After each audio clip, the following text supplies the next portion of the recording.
Today I'll be reading 12 Rules for Life, written by Jordan B. Peterson, an antidote to chaos.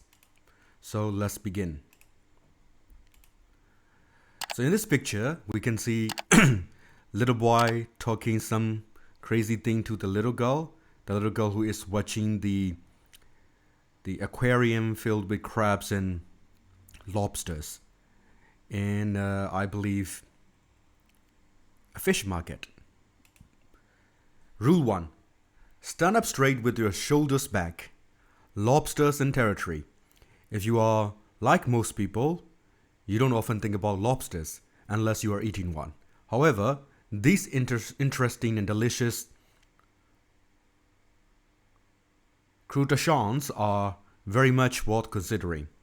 Their nervous systems are comparatively simple, with large, easily observable neurons, the magic cells of the brain. Because of this, scientists have been able to map the neural circuitry of lobsters very accurately.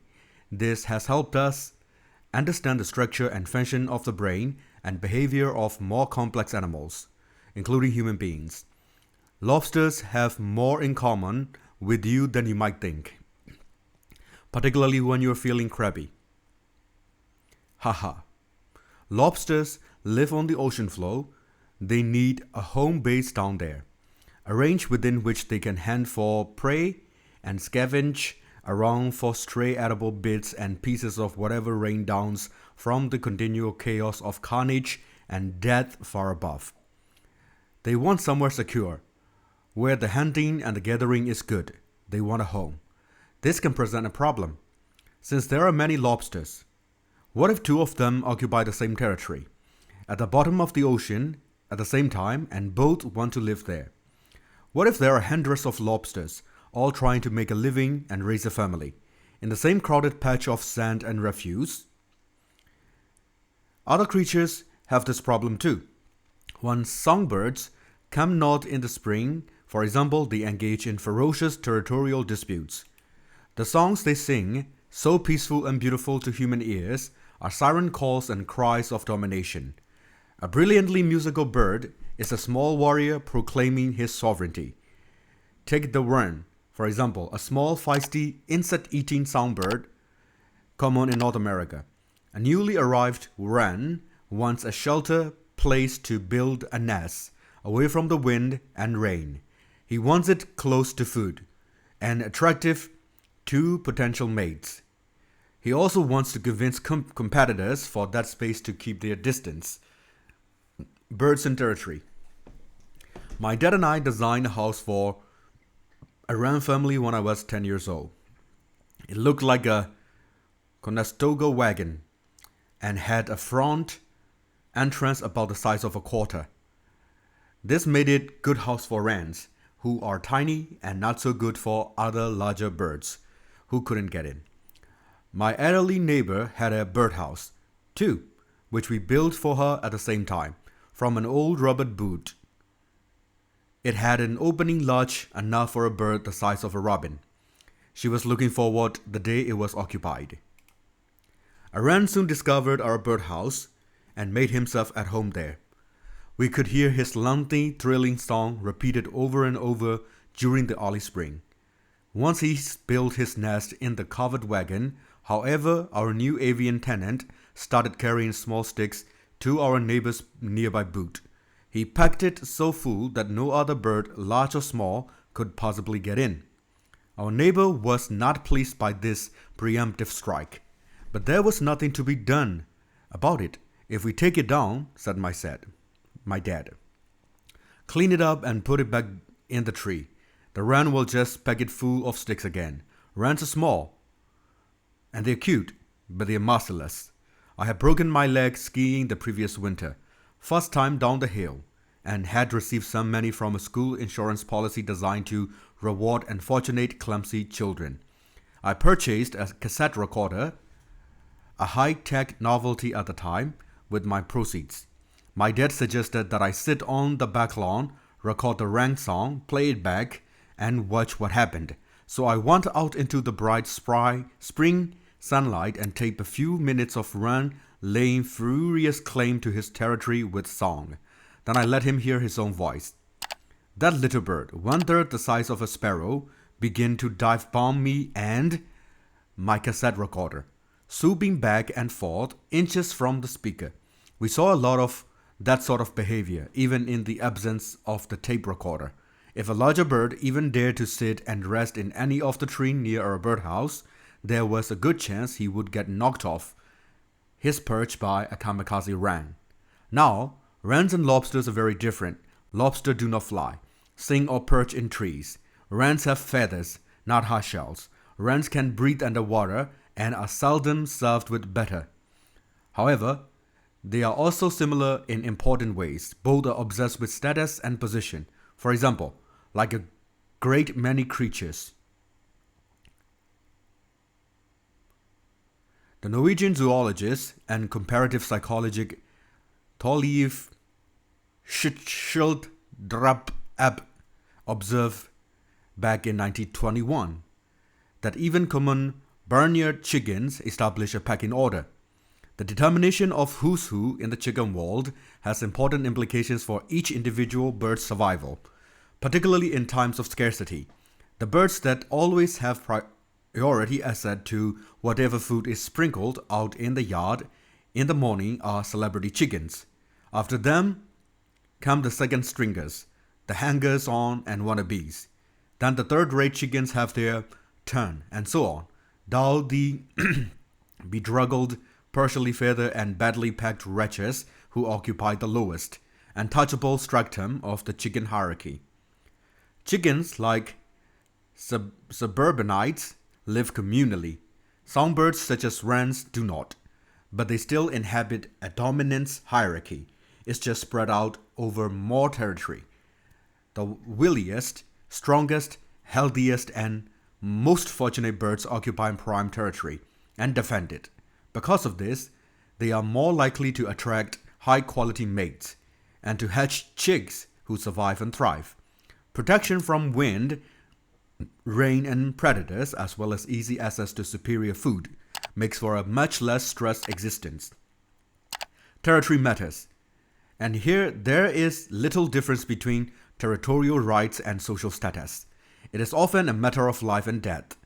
If a contagious avian disease sweeps through a neighborhood of well-stratified songbirds, it is the least dominant and most stressed birds occupying the lowest ranks of the bird wall who are most likely to sicken and die. This is equally true of human neighborhoods. When bird flu viruses and other illnesses sweep across the planet, the poor and stressed always die first, and in greater numbers. They are also much more susceptible to non-infectious diseases such as cancer, diabetes, and heart diseases. When the aristocracy catches a cold, as it is said, the working class dies of pneumonia, because territory matters, and because the best locals are always in short supply. Territory seeking among animals produces conflict. Conflicts in turn produces another problem: how to win or lose without the disagreeing parties incurring too great a cost. This latter point is particularly important. Imagine that two birds engage in a squabble about a desirable nesting area. The interaction can easily degenerate into outright physical combat. Under such circumstances, one bird, usually the largest, will eventually win. But even the victor may be hurt by the fight. That means a third bird, an undamaged canny bystander, can move in opportunistically and defeat the now crippled victor. This is not at all a good deal for the first two birds: conflict and territory. Over the millennia, animals who must cohabit with others in the same territories have in consequences learned many tricks to establish dominance, while risking the least amount of possible damage. A defeated wolf, for example, will roll over on its back, exposing its throat to the victor, who will not then desire to tear it out. The now dominant wolf may still require a future hunting partner. After all, even one as pathetic as its now defeated foe. Bearded dragons, remarkable social lizards, wave their front legs peaceably at one another to indicate their wish for continues social harmony. Dolphins produce specialized sound pauses while hunting and during other times of high excitement to reduce potential conflict among dominant and subordinate group members. Such behavior is endemic in the community of living things. Lobsters, scuttling around on the ocean floor, are no exception. If you catch a few dozen and transport them to a new location, you can observe their status-forming rituals and techniques. Each lobster will first begin to explore the new territory, partly to map its details, and partly to find a good place for shelter. Lobsters learn a lot about where they live, and they remember what they learn. If you startle one near its nest, it will quickly zip back and hide there. If you startle it some distance away, however, it will immediately dart towards the nearest suitable shelter, previously identified and now remembered. A lobster needs a safe hiding place to rest, free from predators and the forces of nature. Furthermore, as lobsters grow, they molt or shed their shells, which leaves them soft and vulnerable for extended periods of time. A burrow under a rock makes a good lobster home, particularly if it is located where shells and other detritus can be dragged into place to cover the entrance. Once the lobster is snugly ensconced inside, however, there may be only a small number of high-quality shelters or hiding places in each new territory. They are scarce and valuable. Other lobsters continually seek them out. This means that lobsters often encounter one another when out exploring. Researchers have demonstrated that even a lobster raised in isolation knows what to do when such a thing happens. It has complex defensive and aggressive behaviors built right into its nervous system. It begins to dance around like a boxer, opening and raising its claws, moving backward, forward, and side to side, mirroring its opponent, waving its open claw back and forth. At the same time, it employs special jets under its eyes to direct streams of liquid at its opponent. The liquid spray contains a mix of chemicals that tell the other lobster about its size, sex, health, and mood. Sometimes one lobster can tell immediately from the display of claw size that it is much smaller than its opponent and will back down without a fight. The chemical information exchanged in the spray can have the same effect, convincing a less healthy or less aggressive lobster to retreat. That's dispute resolution level 1. If the two lobsters are very close in size and apparent ability, however, or if the exchange of liquid has been insufficiently informative, they will proceed to dispute resolution level 2. With antennae whipping madly and claws folded downward, one will advance and the other retreat. Then the defender will advance and the aggressor retreat. After a couple of rounds of this behavior, the more nervous of the lobsters may feel that continuing is not in his best interest. He will flick his tail reflexively, dart backwards, and vanish, to try his luck as well. If neither blinks, however, the lobsters move to level 3, which involves genuine combat. This time, the now enraged lobsters come at each other viciously, with their claws extended to grapple. Each tries to flip the other on its back. A successfully flipped lobster will conclude that its opponent is capable of inflicting serious damage. It generally gives up and leaves. Although it harbors intense resentment and gossips endlessly about the victor behind its back, if neither can overturn the other, or if one will not quit despite being flipped, the lobsters move to level 4.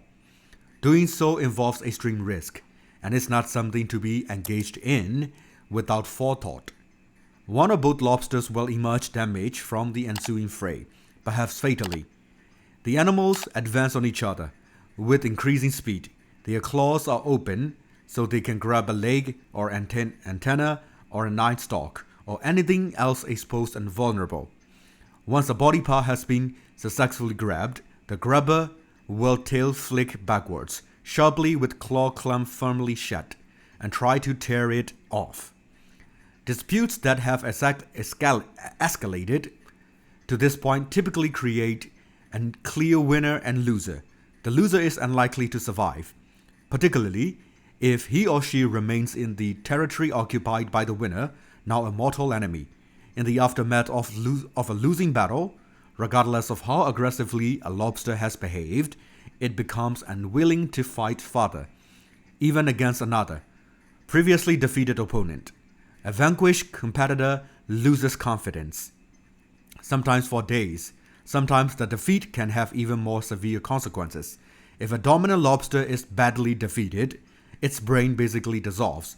Then it grows a new subordinate's brain, one more appreciate to its new lowly position. Its original brain just isn't sophisticated to manage the transformation from king to bottom dog, without virtually complete dissolution and regrowth. Anyone who has experienced a painful transformation after a serious defeat in romance or career may feel some sense of kinship with the one successful crustacean. That is a new word for me, I admit. Man, reading Jordan Peterson's book is like talking with a very intelligent man. Alright, next title. The Neurochemistry of Defeat and Victory. A lobster loses brain. Chemistry differs importantly from that of a lobster winner. This is reflected in their relative postures. Whether a lobster is confident or cringing depends on the ratio of two chemicals that modulate communication between lobster neurons, serotonin and ℃𝕦𝕝𝕝𝕝. Winning increases the ratio of the former to the latter. A lobster with high levels of serotonin and low levels of ℃𝕦𝕝𝕝 is a cocky, strutting sort of shellfish, much less likely to back down when challenged. This is because serotonin helps regulate postural reflexion. A flexed lobster extends its appendages so that it can look tall and dangerous, like Clint Eastwood in a spaghetti western. When a lobster that has just lost a battle is exposed to serotonin, it will stretch itself out, advance even on former victors, and fight longer and harder. The drugs prescribed to depressed human beings, which are selective serotonin reuptake inhibitors, have much the same chemical and behavioral effect. In one of the more staggering demonstrations of the evolutionary continuity of life on Earth, Prozac even cheers up lobsters. High serotonin, low ℃𝕦𝕝𝕝 characterizes the victor. The opposite neurochemical configuration, a high ratio of ℃𝕦𝕝 to serotonin, produces a defeated-looking, scrunched-up, inhabited, drooping, skulking sort of lobster, very likely to hang around street corners and to vanish at the first hint of trouble. Serotonin and ℃𝕦𝕝 also regulate the tail flick reflex, which serves to propel a lobster rapidly backwards when it needs to escape. Less provocation is necessary to trigger that reflex in a defeated lobster. You can see an echo of that in the heightened startle reflex characteristics of the soldier or battered child with post-traumatic stress disorder. The principle of unequal distribution. When a defeated lobster regains its courage and dares to fight again, it is more likely to lose again than you would predict. Statistically, from a tally of its previous fights, its victorious opponent, on the other hand, is more likely to win.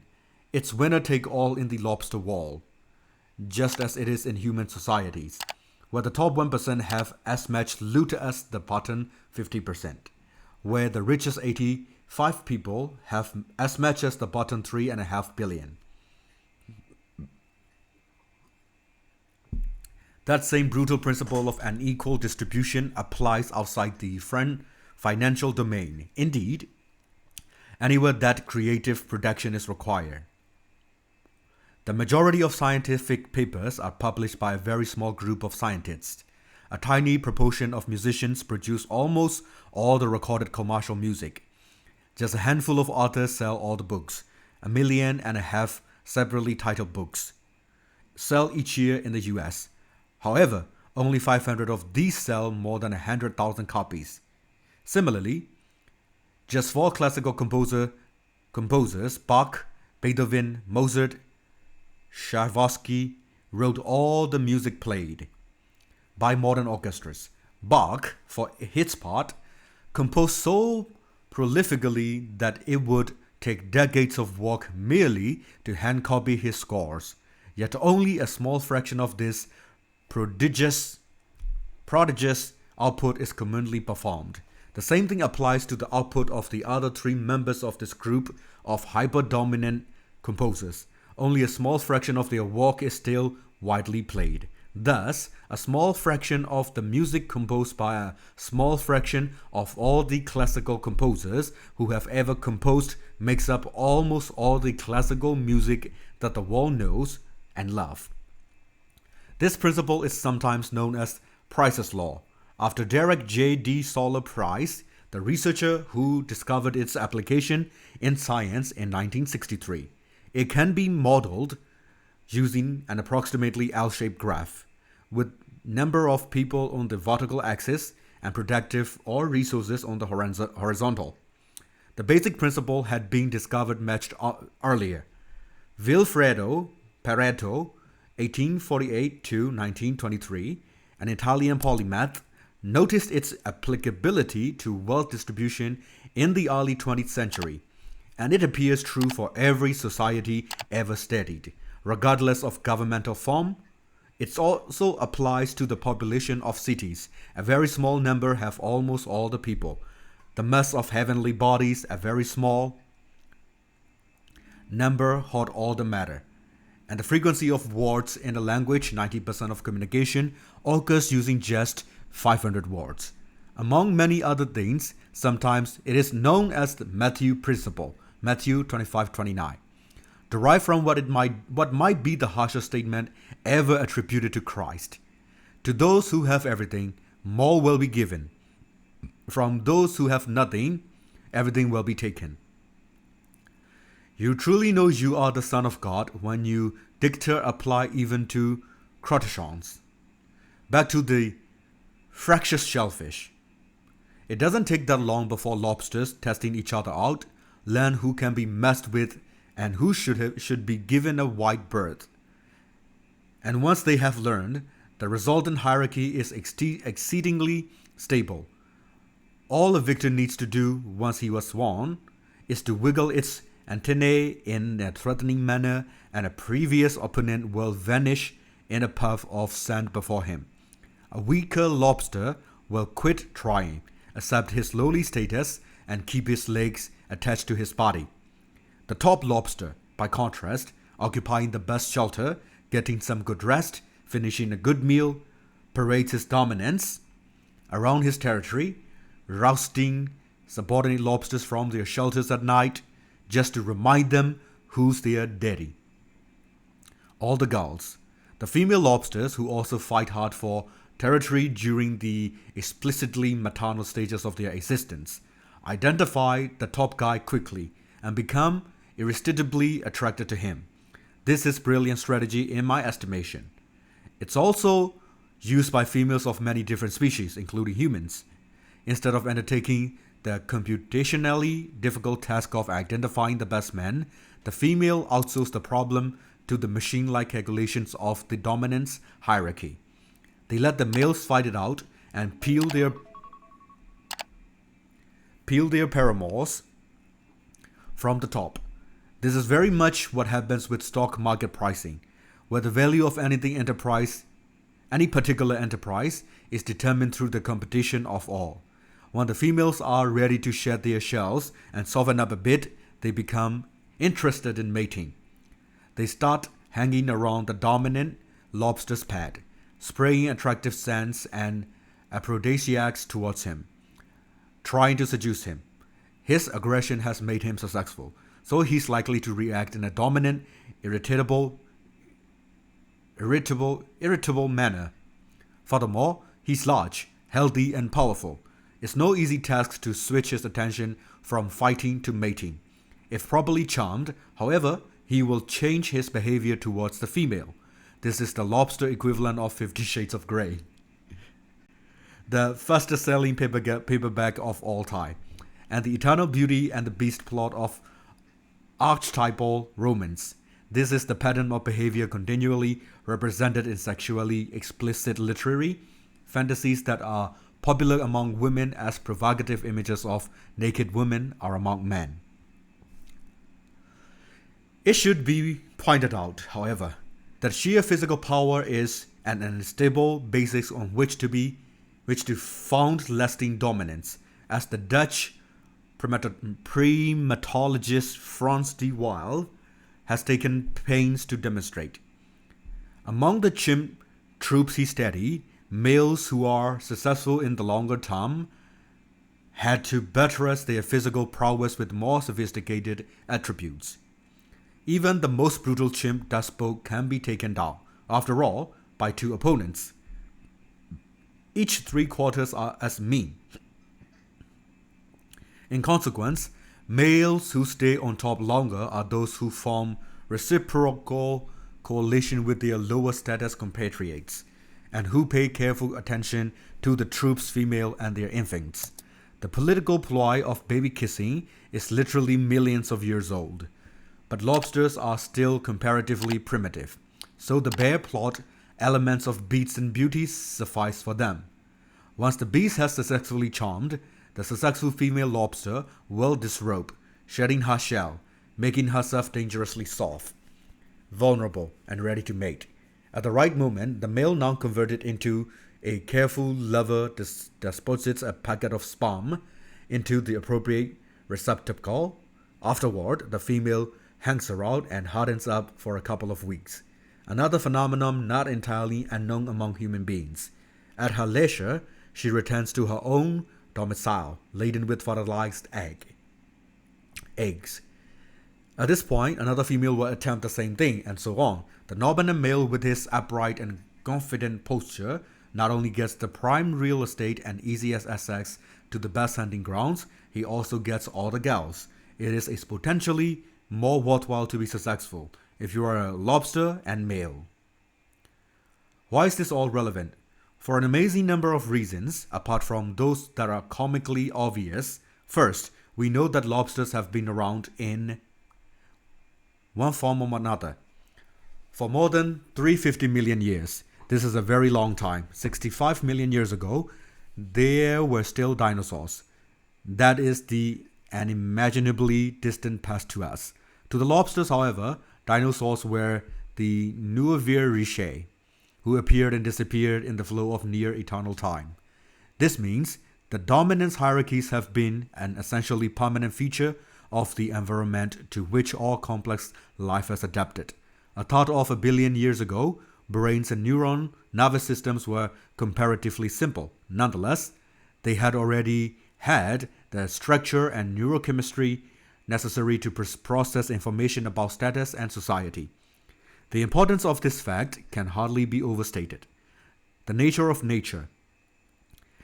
It is a truism of biology that evolution is conservative. When something evolves, it must build upon what nature has already produced. New features may be added, and old features may undergo some alteration, but most things remain the same. It is for this reason that the wings of bats, the hands of human beings, and the fins of whales look astonishingly alike in their skeletal form. They even have the same number of bones. Evolution laid down the cornerstones for basic physiology long ago. Now evolution works in large part through variation and natural selection. Variation exists for many reasons, including gene shuffling, to put it simply, and random mutation. Individuals vary within a species for such reasons. Nature chooses from among them across time. The theory, as stated, appears to account for the continual alteration of life forms over the eons. But there's an additional question lurking under the surface. What exactly is the nature in natural selection? What exactly is the environment to which animals adapt? We make many assumptions about nature, about environment, and these have consequences. Mark Twain once said, "It's not what we don't know that gets us in trouble. It is what we know for sure that just ain't so."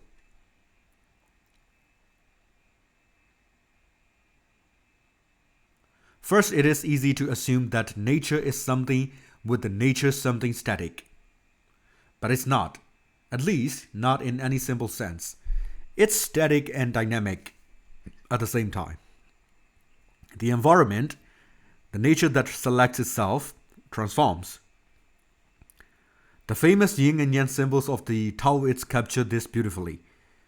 Being for the Taoists, reality itself is composed of two opposing principles, often translated as feminine and masculine, or even more narrowly as female and male. However, yin and yang are more accurately understood as chaos and order. The Taoist symbol is a cycle unclosing twin serpents, head to tail. The black serpent, chaos, has a white dot in its head, and the white serpent, order, has a black dot in its head. This is because chaos and order are interchangeable, as well as eternally juxtaposed. There is nothing so certain that it cannot vary. Even the sun itself has its cycles of instability. Likewise, there is nothing so mutable that it cannot be fixed. Every revolution produces a new order. Every death is simultaneously a metamorphosis. Considering nature as purely static produces serious errors of apprehension. Nature selects, the idea of select contained implicitly nested within the ideas of fitness. It is fitness that is selected. Fitness, roughly speaking, is the probability that a given organism will leave offspring, will propagate its genes through time. The fit in fitness, therefore, the matching of organismal attribute to environmental demand. If that demand is conceptualized as static, if nature is conceptualized as eternal and unchanging, then evolution is a never-ending series of linear improvements, and fitness is something that can be ever more closely approximated across time. The still wonderful, powerful Victorian idea of evolutionary progress, with man at the pinnacle, is a partial consequence of this model of nature. It produces the erroneous notion that there is a destination of natural selection, increasing fitness to the environment, and that it can be conceptualized as a fixed point. But nature, the selecting agent, is not a static selector, not in any simple sense. Nature dresses differently for each occasion. Nature varies like a musical score, and that in part explains why music produces its deep intimations of meaning. As the environment supporting a species transforms and changes, the features that make a given individual successful in surviving and reproducing also transform and change. Thus, the theory of natural selection does not posit creatures matching themselves ever more precisely to a template specified by the law. It is more that creatures are in a dance with nature, albeit one that is deadly. In my kingdom, as the Red Queen tells Alice in Wonderland, you have to run as fast as you can just to stay in the same place. No one standing still can triumph, no matter how well constituted. Nature is not simply dynamic either. Some things change quickly, but they are nested within other things that change less quickly. Music frequently models this too. Leaves change more quickly than trees, and trees more quickly than forests. Weather changes faster than climate.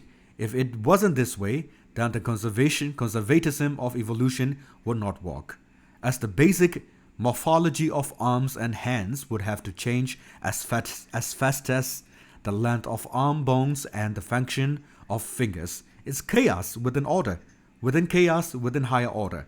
The order that is most real is the order that is most unchanging. And that is not necessarily the order that is most easily seen. The leaf, one perceived, might blind the observer to the tree.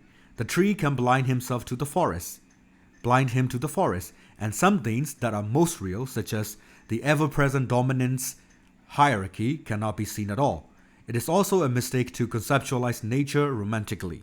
Rich, modern city dwellers, surrounded by hot, baking concrete, imagine the environment as something pristine and paradisal, like a French Impressionist landscape. Eco-activists, even more idealistic in their viewpoint, envision nature as harmoniously balanced and perfect, absent the disruptions and the depredations of mankind. Unfortunately, the environment is also elephantiasis and genua worms. Don't ask. Anopheles, mosquitoes, and malaria. Oh. Starvation level droughts, AIDS, and the Black Plague. We don't fantasize about the beauty of these aspects of nature, although they are just as real as their Edenic counterparts. It is because of the existence of such things, of course, that we attempt to modify our surroundings, protecting our children, building cities and transportation systems, and growing food and generating power. If Mother Nature wasn't so hell-bent on our destruction, it would be easier for us to exist in simple harmony with her dictates. And this brings us to a third erroneous concept, that nature is something strictly segregated from the cultural constructs that have emerged within it.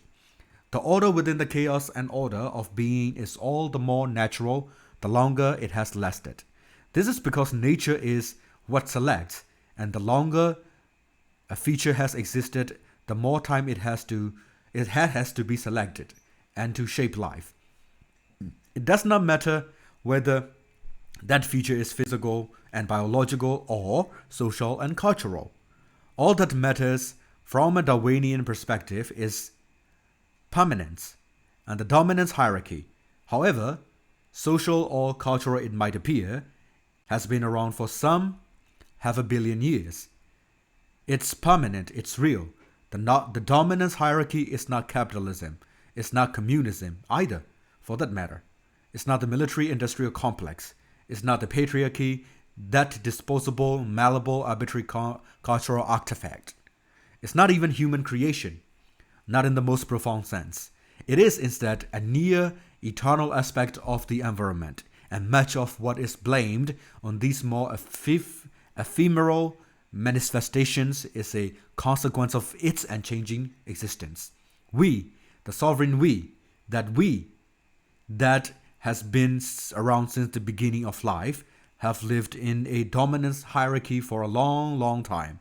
We were struggling for position before we had skin, or hands, or lungs, or bones. There is little more natural than culture. Dominance hierarchies are older than trees. The part of our brain that keeps track of our position in the dominance hierarchy is therefore exceptionally ancient and fundamental. It is a master control system, modulating our perceptions, values, emotions, thoughts, and actions. It powerfully affects every aspect of our being, conscious and unconscious alike. This is why, when we are defeated, we act very much like lobsters who have lost a fight. Our postures droops, we face the ground, we feel threatened, hurt, anxious, and weak. If things do not improve, we become chronically depressed. Under such conditions, we can easily put up the kind of fight that life demands, and we become easy targets for harder shell bullies. And it is not only the behavioral and experimental similarities that are striking, much of the basic neurochemistry is the same. Consider serotonin, the chemical that governs postures and escape in the lobster. Lower-ranking lobsters produce comparatively low levels of serotonin. This is also true of low-ranking human beings, and those low levels decrease more with each defeat. Low serotonin means decreased confidence, low emergency. Low serotonin means more response to stress and costlier physical preparedness for emergency, as anything whatsoever may happen at any time at the bottom of the dominance hierarchy, and rarely something good. Low serotonin means less happiness, more pain and anxiety, more illness, and a shorter lifespan among humans, just as among crustaceans. Higher spots in the dominance hierarchy and the higher serotonin levels typical of those who inhibit them are categorized by less illness, misery, and death. Even one factors such as absolute income or number of decaying food scraps are held constant. The importance of this can hardly be overstated. Top and bottom. There is an unspeakably primordial calculator deep within you, at the very foundation of your brain, far below your thoughts and feelings. It monitors exactly where you are positioned in society. On a scale of 1 to 10, for the sake of argument, if you are number 1, the highest level of status, you are an overwhelming success. If you are male, you have preferential access to the best places to live and the highest quality food. People compete to do you favors. You have limitless opportunity for romantic sexual contact. You are a successful lobster, and the most desirable females line up and vie for your attention. If you're a female, you have access to many high-quality suitors, tall, strong, and symmetrical, creative, reliable, honest, and generous. And like your dominant male counterpart, you will compete ferociously, even pitilessly, to maintain or improve your position in the equally competitive female mating hierarchy. Although you are less likely to use physical aggression to do so, there are many effective verbal tricks and strategies at your disposal, including the disparaging of opponents, and you may well be expert at their use. If you are a low status 10, by contrast, male or female, you have nowhere to live or nowhere good. Your food is terrible when you are not going hungry. You are in poor physical and mental condition. You are of minimal romantic interest to anyone, unless they are as desperate as you. You are more likely to fall ill, age rapidly, and then die young, with few, if any, to mourn you. Even money itself may prove of little use. You won't know how to use it, because it is difficult to use money properly, particularly if you are unfamiliar with it. Money will make you liable to the dangerous temptations of drugs and alcohol, which are much more rewarding if you have been deprived of pleasure for a long period. Money will also make you a target for predators and psychopaths, who thrive on exploiting those who exist on the lower ranks of society. The bottom of the dominance hierarchy is a terrible, dangerous place to be. The ancient part of your brain specialized for assessing dominance, which is how you are treated by other people. On that evidence, it renders a determination of your value and assigns you a status. If you are judged by your peers as of little worth, the counter restricts serotonin availability. That makes you much more physically and psychologically reactive to any circumstances or event that might produce emotion, particularly if it is negative. You need that reactivity. Emergencies are common at the bottom, and you must be ready to survive. Unfortunately, that physical hyper-response, that constant alertness, burns up a lot of precious energy and physical resources. This response is really what everyone calls stress, and it is by no means only or even primarily psychological. It is a reflection of genuine constraints, of unfortunate circumstances. When operating at the bottom, the ancient brain counter assumes that even the smallest unexpected impediment might produce an uncontrollable chain of negative events, which will have to be handled alone, as useful friends are rare indeed. On society's fringes, you will therefore continually sacrifice what you could otherwise physically store for the future, using it upon the heightened readiness and possibility of immediate panicked action in the present. When you don't know what to do, you must be prepared to do anything and everything. In case it becomes necessary, you are sitting in your car with the gas and brake pedals both punched to the mat. Too much of that and everything falls apart. The ancient counter will even shut you down, your immune system down, expending the energy and resources required for further health now. During the crisis of the present, it will render you impulsive so that you will jump, for example, at any short-term mating opportunities or any possibilities of pleasure, no matter how subpar, disgraceful, or illegal. It will leave you far more likely to live or die carelessly for a rare opportunity of pleasure. When it manifests itself, the physical demands of emergency preparedness will wear you down in every way. If you have a high status, on the other hand, the counter's cold, pre-reptilian mechanics assume that your niche is secure, productive and safe, and that you are well buttressed with social support. It thinks the chance that something will damage you is low and can be safely discounted. Change might be opportunity instead of disaster. The serotonin flows plentifully. This renders you confident and calm, standing tall and straight, and much less on constant alert. Because your position is secure, the future is likely to be good for you. It's worthwhile to think in the long term and plan for a better tomorrow. You don't need to grasp impulsively at whatever crumbs come your way, because you can realistically expect good things to remain available. You can delay gratification without foregoing it forever. You can afford to be a reliable and thoughtful citizen. Malfunction. Sometimes, however, the counter mechanism can go wrong. Erratic habits of sleeping and eating can interfere with its function. Uncertainty can throw it for a loop.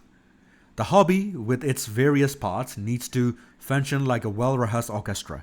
Every system must play its role properly and act exactly the right time, or noise and chaos ensue. It is for this reason that routine is so necessary.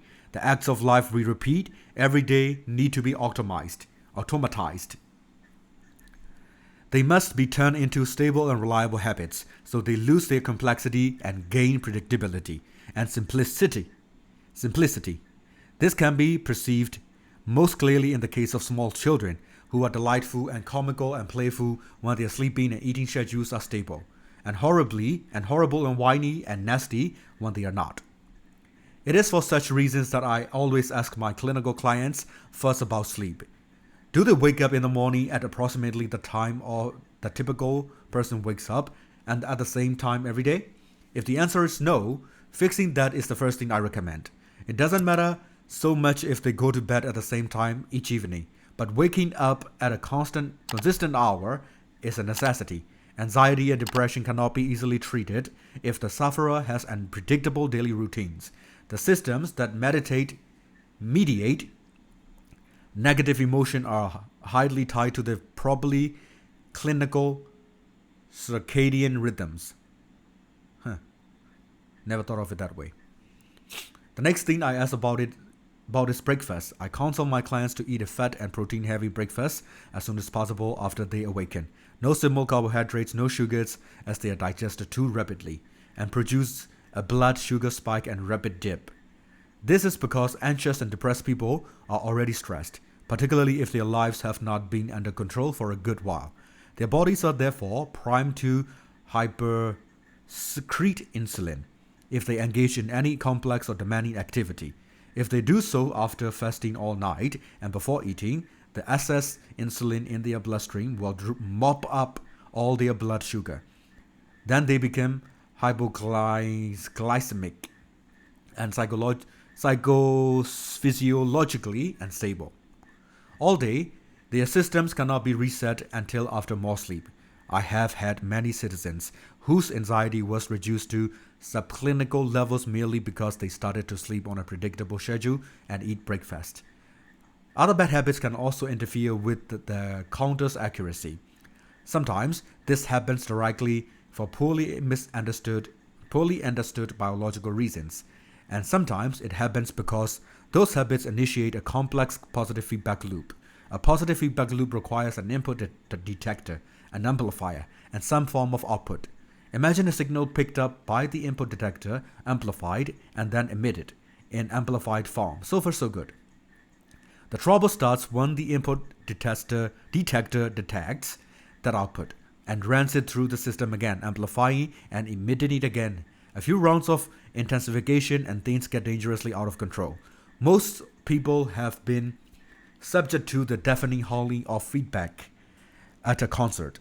When the sound system squeals painfully, the microphone sends a signal to the speakers. The speakers emit the signal. The signal can be picked up by the microphones and then sent through the system again, if it is too loud or too close to the speakers. The sound rapidly amplifies to unbearable levels, sufficient to destroy the speakers if it continues. The same destructive loop happens within people's lives much of the time. When it happens, we label it mental illness, even though it's not only or even at all occurring inside people's psyches. Addiction to alcohol or another mood-altering drug is a common positive feedback process. Imagine a person who enjoys alcohol, perhaps a bit too much. He has a quick 3 or 4 drinks, his blood alcohol level spikes sharply. This can be extremely exhilarating, particularly for someone who has a genetic predisposition to alcoholism. But it only occurs when blood alcohol levels are actively rising, and that only continues if the drinker keeps drinking. When he stops, not only does his blood alcohol level plateau and then start to sink, but his body begins to produce a variety of toxins as it metabolizes the ethanol already consumed. He also starts to experience alcohol withdrawal, as the anxiety systems that were suppressed during intoxication start to hyper-respond. A hangover is alcohol withdrawal, which quite frequently kills withdrawing alcoholics. And it starts all too soon, after drinking ceases. To continue the warm glow and stave off the unpleasant aftermath, the drinker may just continue to drink until all the liquor in his house is consumed. The bars are closed and his money is spent. The next day, the drinker wakes up, badly hungover. So far, this is just unfortunate. The real trouble starts when he discovers that his hangover can be cured with a few more drinks the morning after. Such a cure is, of course, temporary. It merely pushes the withdrawal symptoms a bit farther into the future. But that might be what is required in the short term, if the misery is sufficiently acute. So now he has learned to drink to cure his hangover. When the medication causes the disease, a positive feedback loop has been established. Alcoholism can quickly emerge under such conditions. Something similar often happens to people who develop an anxiety disorder, such as agoraphobia. People with agoraphobia can become so overwhelmed with fear that they will no longer leave their homes. Agoraphobia is the consequences of a positive feedback loop. Allow me to catch a breath. The first event that precipitates the disorder is often a panic attack. The sufferer is typically a middle-aged woman who has been too dependent on other people. Perhaps she went immediately from over-reliance on her father to a relationship with an older, comparatively dominant boyfriend or husband, with little or no break for independent existence. In the weeks leading up to the emergence of her agoraphobia, such a woman typically experiences something unexpected and anomalous. It might be something physiological, such as heart palpitations, which are common in any case and whose likelihood is increased during menopause. When the hormonal process regulating a woman's physiological experience or psychological experience fluctuate and predictably. Any perceptible alteration in heart rate can trigger thoughts both of heart attack and an all too public and embarrassing display of post-heart attack distress and suffering, death and social humiliation constituting the two most basic fears. The unexpected occurrence might instead be conflicted in the sufferer's marriage or the illness or death of a spouse. It might be a close friend's divorce or hospitalization. Some real event typically precipitates the initial increase in fear of mortality and social judgment. After the shock, perhaps, the pre-agoraphobic woman leaves her house and makes her way to the shopping mall. It's busy and difficult to park. This makes her even more stressed. The thoughts of vulnerability occupy her mind since her recent unpleasant experience rise close to the surface. They trigger anxiety. Her heart rate rises. She begins to breathe shallowly and quickly. She feels her heart racing and begins to wonder if she is suffering a heart attack. This thought triggers more anxiety. She breathes even more shallowly, increasing the levels of carbon dioxide in her blood. Her heart rate increases again. Because of additional fear, she detects that and her heart rate rises again. Poof! Positive feedback loop. Soon the anxiety transforms into panic, regulated by a different brain system designed for the severest of threats, which can be triggered by too much fear.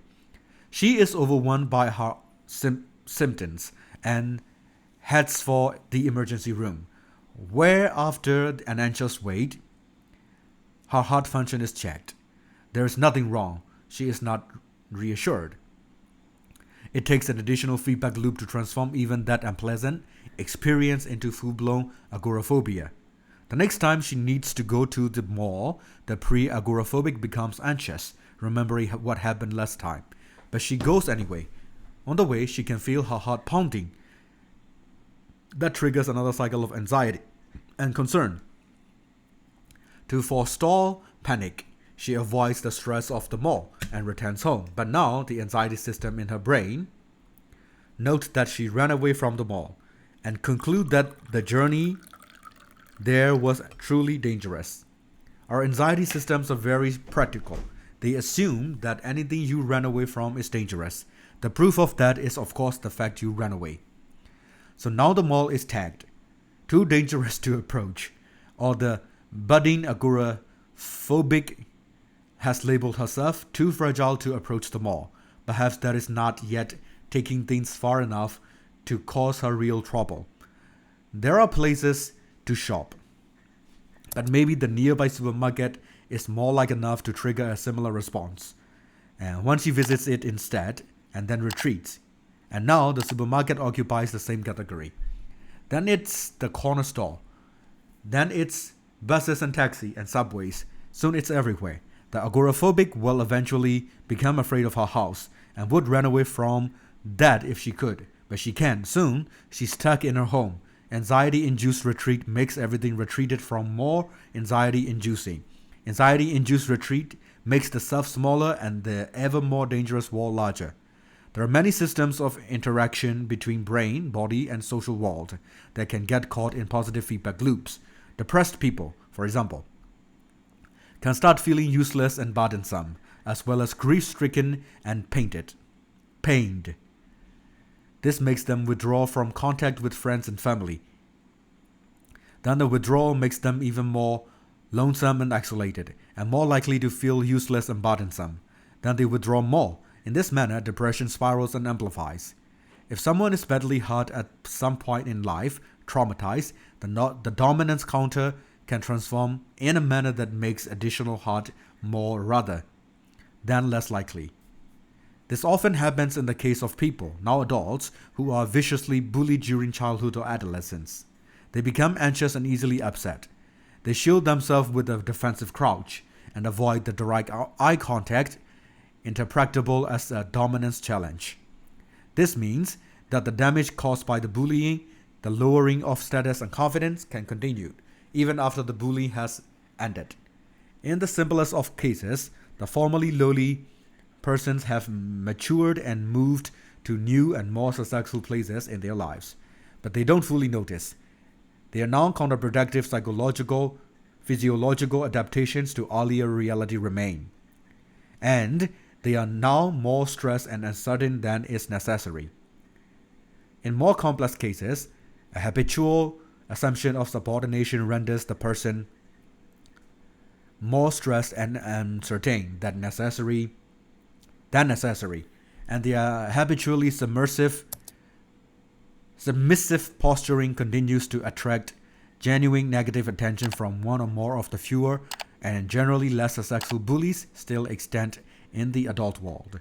In such situations, the psychological consequence of the previous bullying increases the likelihood of continued bullying in the present, even though, strictly speaking, it wouldn't have to because of maturation or geographical relocation or continued education or improved in objective status, rising up.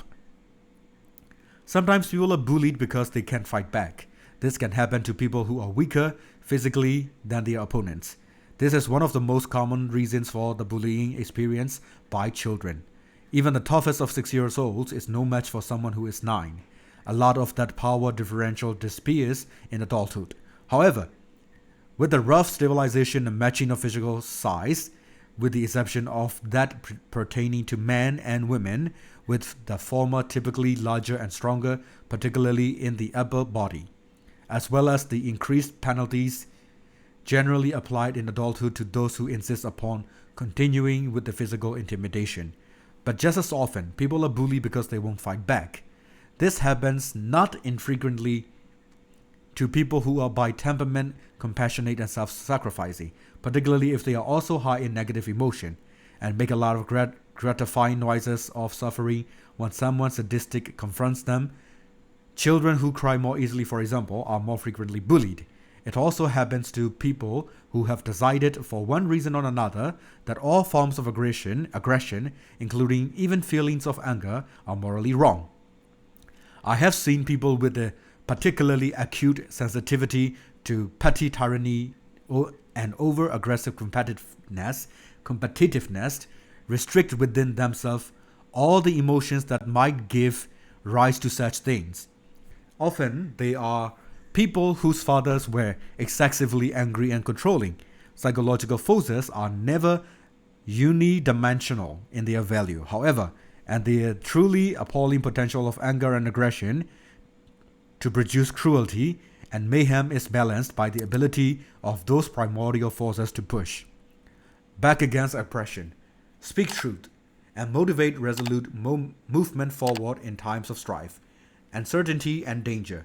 With their capacity for aggression straitjacketed within a too narrow morality, those who are only a merely passionate and self-sacrificing and naive and exploitable cannot call forth and generally righteous and appropriately self-protective anger necessary to defend themselves. If you can bite, you generally don't have to. When skillfully integrated, the ability to respond with aggression and violence decreases rather than increases the probability that actual aggression will become necessary. If you say so early in the cycle of oppression, and you mean what you say, which means you state your refusal in no uncertain terms and stand behind it, then the scope for oppression on the part of the oppressor will remain properly bounded and limited. The forces of tyranny expand inexorably to fill the space made available for their existence. People who refuse to muster appropriately self-protective territorial responses are laid open to exploitation as much as those who genuinely can't stand for their own rights because of a more essential inability or a true imbalance in power. Native, harmless people usually guide their perceptions and action with a few simple axioms. People are basically good, no one really wants to hurt anyone else. The threat and suddenly the use of force, physical or otherwise, is wrong. These axioms collapse or worse in the presence of individuals who are genuinely malevolent. Worse means that naive beliefs can become a positive invitation to abuse, because those who aim to harm have become specialized to prey on people who think precisely such things. Under such conditions, the axioms of harmlessness must be retooled. In my clinical practice, I often draw the attention of my clients who think that good people never become angry to the stark of realities of their own resentments. No one likes to be pushed around, but people often put up with it for too long. So, I get them to see their resentment first as anger and then as an indication that something needs to be said, if not done, not least because honesty demands it. Then I get them to see such action as part of the force that holds tyranny at bay, at the social level as much as the individual. Many bureaucracy have petty authoritarians within them, generating unnecessary rules and procedures simply to express and cement power. Such people produce powerful undercurrents of resentment around them, which, if expressed, would limit their expression of pathological power. It is in this manner that the willingness of the individual to stand up for him or herself protects everyone from the corruption of society. When naive people discover the capacity of fear within themselves, they are shocked, sometimes severely. A profound example of that can be found in the susceptibility of new soldiers to post-traumatic stress disorder, which often occurs because of something they watch themselves doing, rather than because of something that has happened to them.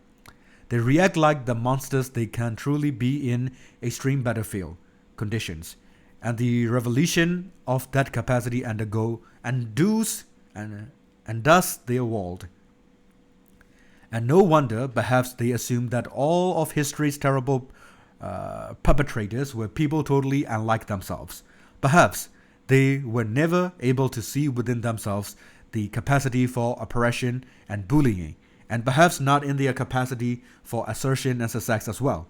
I have had clients who were terrified into literally years of daily hysterical convulsions by the sheer look of malevolence on their attackers' faces. Such individuals typically come from hyper-sheltered families where nothing terrible is allowed to exist and everything is fairyland wonderful or else. When the awakening occurs, when once naive people recognize in themselves the seed of evil and monstrosity and see themselves as dangerous, at least potentially, their fear decreases. They develop more self-respect. Then perhaps they begin to resist oppression. They see that they have the ability to withstand because they are terrible too. They see they can and must stand up because they begin to understand how genuinely monstrous they will become. Otherwise, feeding on their resentment, transforming it into the most destructive of wishes. To say it again, there is very little difference between the capacity for mayhem and destruction, integrated, and strength of character. This is one of the most difficult lessons of life. Maybe you are a loser, and maybe you're not. But if you are, you don't have to continue in that mode. Maybe you just have a bad habit. Maybe you are even just a collection of bad habits. Nonetheless, even if you came by your poor posture honestly, even if you were unpopular or bullied at home or in grade school, it's not necessarily appropriate now. Circumstances change. If you slump around with the same bearing that characterizes a defeated lobster, people will assign you a lower status. And the old counter that you share with crustaceans sitting at the very base of your brain will assign you a low dominance number. Then your brain will not produce as much serotonin. This will make you less happy and more anxious and sad, and more likely to back down when you should stand up for yourself. It will also decrease the probability that you will get to live in a good neighborhood, have access to the highest quality resources, and obtain a healthy, desirable mate. It will render you more likely to abuse cocaine and alcohol as you live for the present in a world full of uncertain futures. It will increase your susceptibility to heart disease, cancer, and dementia. All in all, it's just not good. Circumstances change, and so can you. Positive feedback loops, adding effect to the fact, can spiral counterproductively in a negative direction, but can also work to get you ahead. That's the other far more optimistic lesson of Price's law and the Pareto distribution. Those who start to have will probably get more. Some of these upwardly moving loops can occur in your own private, subjective space. Alterations in body language offer an important example. If you are asked by a researcher to move your facial muscles one at a time into a position that will look sad to an observer, you will report feeling sadder. If you are asked to move a muscle one by one into a position that looks happy, you will report feeling happier. Emotion is partly bodily expression and can be amplified or dampened by that expression. Some of the positive feedback loops instantiated by body language can occur beyond the private confines of subjective experience, in the social space you share with other people. If your posture is poor, for example, if you slump, shoulders forward and rounded, chest tucked in, head down, looking small, defeated and ineffectual, protected in theory against attack of from behind, then you will feel small, defeated and ineffectual. The reactions of others will amplify that.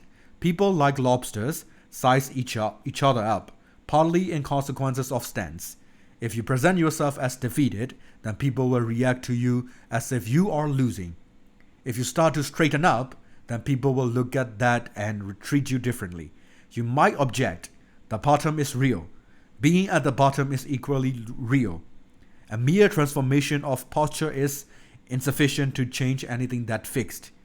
If you are in number 10 position, then standing up straight and appearing dominant might only attract the attention of those who want once again to put you down.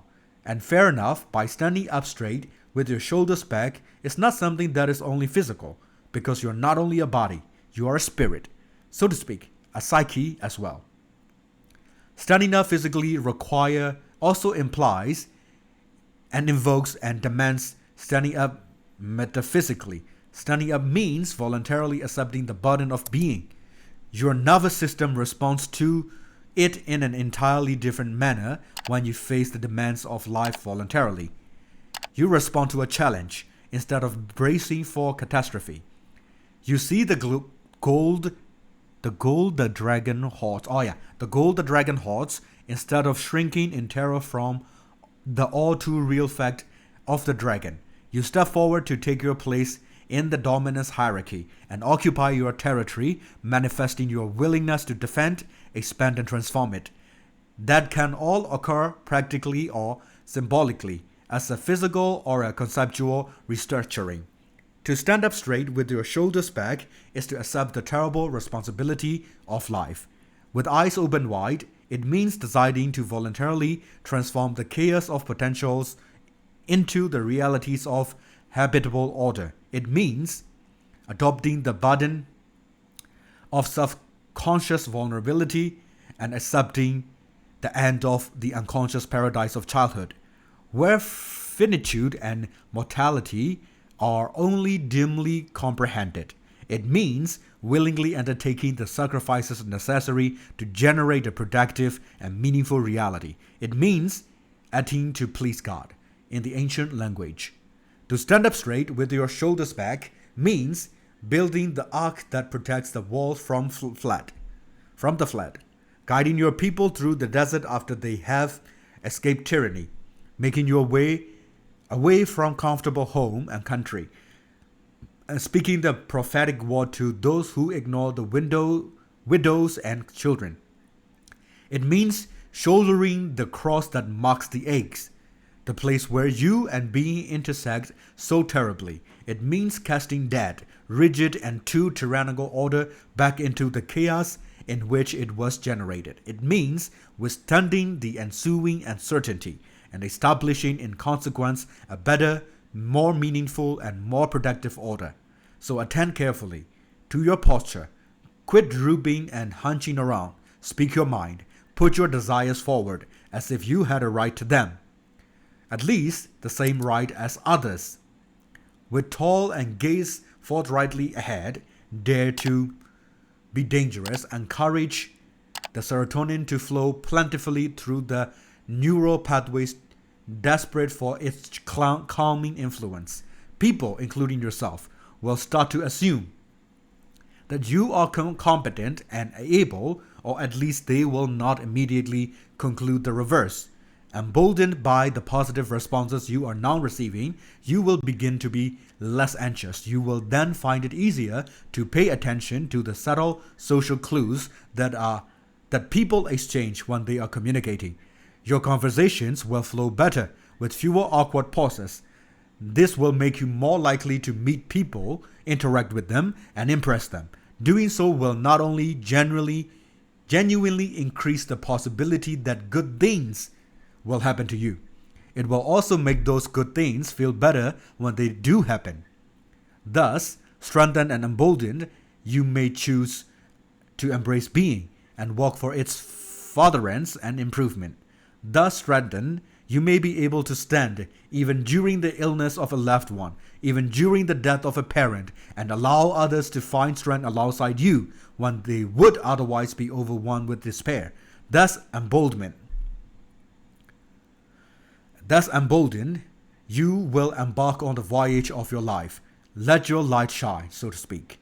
On the heavenly hill and pursue your rightful destiny. Then the meaning of your life may be sufficient to keep corrupting influence of mortal despair at bay. Then you may be able to accept the terrible burden of the world and find joy. Look for your inspiration to victorious lobster. With its 350 million years of practical wisdom, stand up straight with your shoulders back. All right, that is all for chapter 1. Jordan Peterson is a truly interesting person who writes a lot of things in one chapter. And after reading the first chapter, I feel a little nauseated because, it's more than an hour. But however, feel like I got, baptized with intellectual wisdom. This guy knows how to write. This guy knows how to craft an image into your brain, into my brain, to understand the point, the long and big and wide point that he's trying to make. He uses science. All right, I'm talking a lot. That's all for today. I will be reading chapter 2 tomorrow, so make sure to like, subscribe, follow. And I will, of course, make a video about a review of this book. This is Daniel. See you on the next one.